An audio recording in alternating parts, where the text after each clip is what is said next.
नमस्कार विद्यार्थी मित्रों, हमने अगले लेक्चर में देखा था सर्वनाम के बारे में। सर्वनाम किसे कहते हैं? जो शब्द का उपयोग नाम के बदले में जिस शब्द का प्रयोग किया जाता है, जैसे कि रमेश भाई पढ़ाते थे तो उसके बदले में मैं पढ़ाता हूँ, तो मैं नाम के बदले में जिसका प्रयोग किया जाता है उसे सर्वनाम कहते हैं, जो सबके लिए उचित होता है। अब हम सर्वनाम के प्रकार के बारे में जानेंगे। तो सर्वनाम के प्रकार 6 है: पुरुषवाचक सर्वनाम, निश्चयवाचक सर्वनाम, अनिश्चयवाचक सर्वनाम, प्रश्नवाचक सर्वनाम, संबंधवाचक सर्वनाम और निजवाचक सर्वनाम। उसमें से अभी हम 3 प्रकार पढ़ते हैं। पुरुषवाचक सर्वनाम किसे कहते हैं?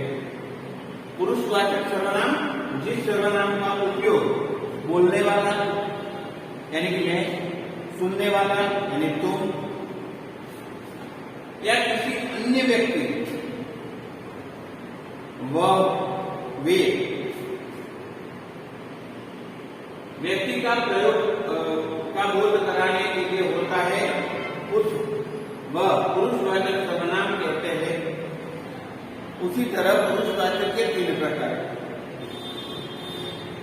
ये सब टू के पुरुषवाचक सर्वनाम टू के रूप यानी कि मैं, हम, तुम, तू, तुम और तू, तुझे, तुम्हें, तुम्हारा आदि।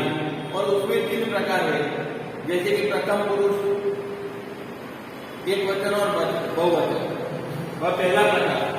प्रथम पुरुष में जो खुद की बात की जाती है, पहलो पुरुष एक वचन और बहुवचन में खुद की बात करते हुआ पहला प्रकार है। जैसे कि बोलने वाला खुद, मैं, मुझे, हम, ये हम अपने खुद की बात करते हैं। मैं, मुझे खाना खाना है, मुझे पढ़ना है। हम, तुम्हें खुद की बात करते हैं। हम खेलते हैं, यह मेरा बॉलपेन है, तो मेरा, हमारा, यह हमारा स्कूल है। तो ये सब हम खुद की बात करते हैं, पहला प्रकार यानी कि बोलने वाला। दूसरा सुनने वाला यानी दूसरा पुरुष।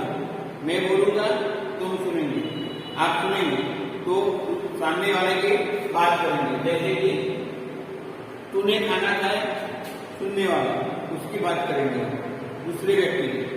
तो तू, तुझे, तुम, तुम्हें, तेरा, तुम्हारा, आप आदि। और तीसरा प्रकार, पहला बोलने वाला, दूसरा सुनने वाला और तीसरा अन्य व्यक्ति। हम दोनों बात करेंगे तीसरे व्यक्ति से, वह तीसरा प्रकार है। जैसे कि वह, वे, वह जा रहा है, वे, उसे, उन्हें, उसका, उनका, यह, एक, ये सब सर्वनाम। तीसरा प्रकार है अन्य व्यक्ति की बात करते हैं, उसमें अन्य व्यक्ति की बात होती है। पहला बोलने वाला, दूसरा सुनने वाला, तीसरा अन्य व्यक्ति के बदले। ये सब पुरुषवाचक सर्वनाम है। मैं, मुझे, हम, हमें, हमारा, मेरा, तू, तुझे, तुम, तुम्हें, तुम्हारा और वह, वे, उसे, उन्हें, उनका। एक पुरुषवाचक सर्वनाम है। और पुरुषवाचक सर्वनाम में 3 प्रकार दिए गए हैं: बोलने वाला, सुनने वाला और अन्य व्यक्ति। वो हम यहाँ बताया गया है। दूसरा प्रकार है,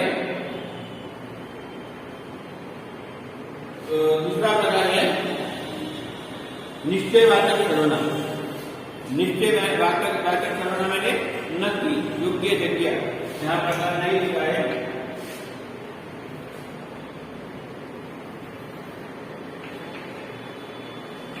निश्चय वाक्य सर्वनाम ये नाम लिख दिया दूसरे प्रकार।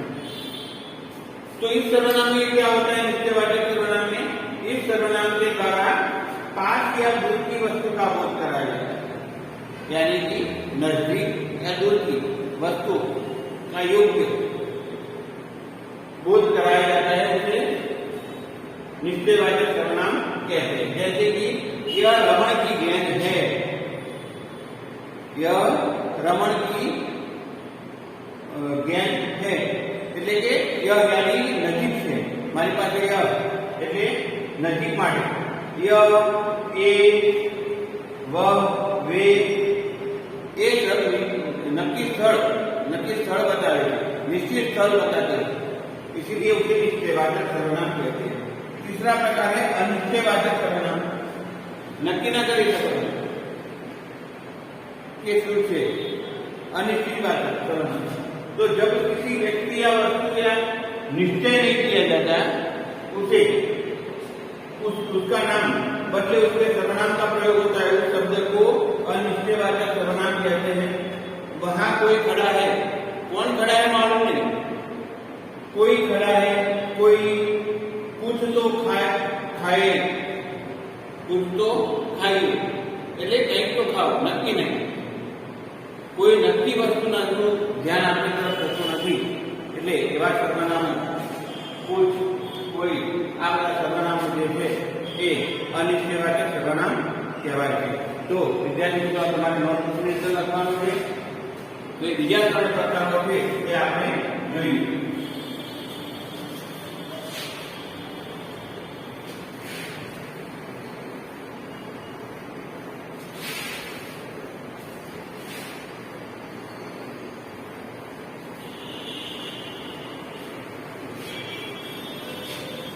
एक है प्रश्नवाचक सर्वनाम, चौथा प्रश्नवाचक सर्वनाम किसे कहते हैं?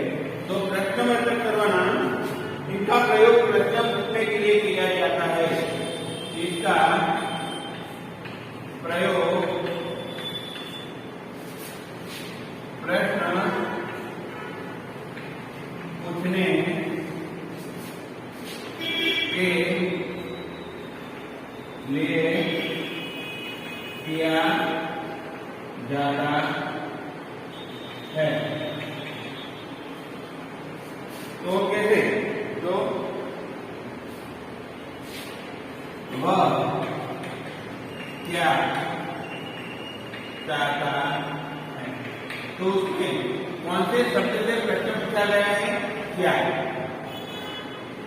दूसरा, मुझे किसने बुलाया, मुझे किसने बुलाया। जैसे कि क्या, किसने, ये शब्द से प्रश्न पूछे जाते हैं, उसे प्रश्नवाचक सर्वनाम बोला जाता है। 5वां प्रकार है संबंधवाचक सर्वनाम। संबंधवाचक सर्वनाम। तो संबंधवाचक सर्वनाम किसे कहते हैं? यह सर्वनाम वाक्य में संबंध बताता है। यह शब्द वाक्य में संबंध बताता, जैसे कि जैसा बोलोगे वैसा काटोगे, जैसा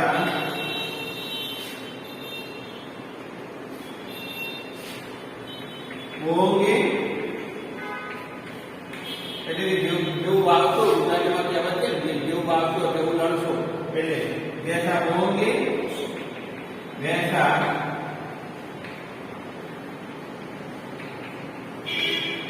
काटोगे।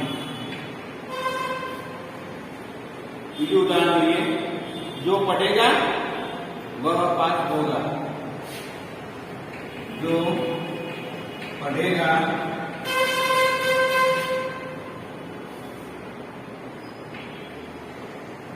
वह पास,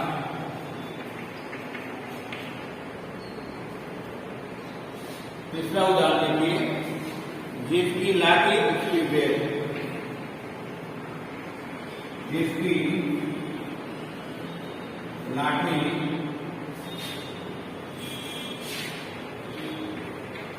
उसकी बेल।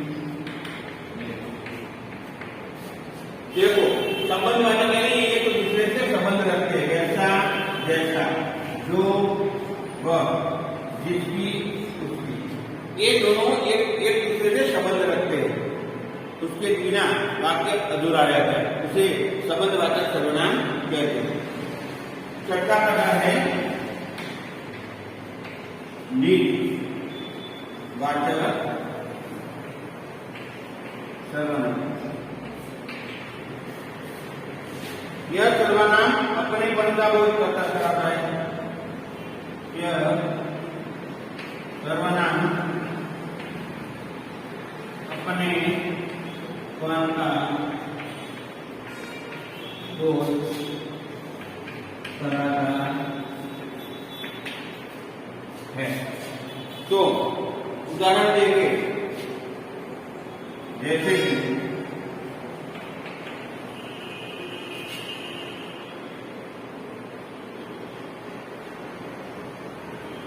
यह काम मैं खुद कर लूंगा,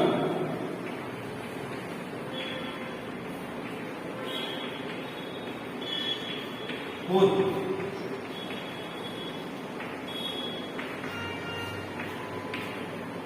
देखो इस वाक्य में अपने बने नहीं, मैं खुद शब्द જે પોતાના માટે વપરાય, એટલે એ નિજ એટલે પોતાનો ભાવ રજૂ કરે છે, એટલે उसे निजवाचक सर्वनाम कहते हैं। हमें अपना काम स्वयं करना चाहिए, हमें अपना काम स्वयं करना चाहिए। तो इस वाक्य में अपनी बात करने के लिए एक शब्द दिया गया है, स्वयं, यानी मैं खुद। तो ये सर्वनाम निजवाचक सर्वनाम है। इस तरह इस सर्वनाम के 5 प्रकार है। आपको परीक्षा में वाक्य दिया गया होगा, उसमें से सर्वनाम ढूंढ के लिखना है। तो ये सब सर्वनाम है। आप इस वाक्य में उस तरह परीक्षा में उस सर्वनाम लिखना है कि सर्वनाम इस वाक्य में कौन सा है।